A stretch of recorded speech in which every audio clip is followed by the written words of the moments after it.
নমস্কাৰ বন্ধুসকল, আজি এটা আপোনালোকৰ মাজলৈ নতুন ভিডিঅ' লৈ আহিছোঁ। মই অনুৰাগ ভৰালী।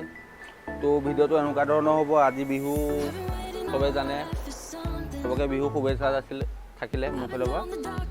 আৰু ভিডিঅ'টো এনেকুৱা ধৰণৰ হ'ব। আমাৰ দেৰগাঁৱৰ ওচৰৰে আপোনাৰ বনগাঁৱত এখন বহুত ভাল লগা ধাবা আছে, যোনখনৰ নাম হৈছে বনগাঁও ধাবা। তাত এটা আপোনাৰ ফটোশ্বুটো হ'ব। ফটোশ্বুটটো দেখাম কেনেকৈ কি কৰোঁ, আৰু ধাবাখনৰ ভিতৰত কি কি আছে ভালকৈ দেখাম। তো ব'লক ভিডিঅ'টো আৰম্ভ কৰোঁ। তো ব'লক আমি ভিতৰলৈ সোমাই যাওঁ, কি কি দেখোঁ।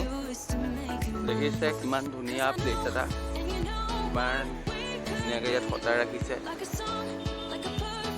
চব কিমান ধুনীয়া কি কি আছে দেখিছে। ৰ'দটো বহুত পৰি আছে, সেইকাৰণে ভালকৈ হেৰি নহ'ব পাৰে। তো আৰু আছে দেখাই আছোঁ, চাই থাকক ভিডিঅ'টো। তো আমি প্ৰথমতে আহি পেলাই জোলনাত উঠিছোঁ। ভাল লাগিছে, বহুত সৰু কালৰ স্মৃতিবোৰ মনত পৰিছে। আপোনাৰ জোলনাত সৰু কালত কেনেকৈ ফূৰ্তি কৰিছিলোঁ। তো আৰু কিবা কিবি আছে, চাই থাকক। সেইফালে ফটোশ্বুটো চলি আছে এইফালে, তো চাই থাকক।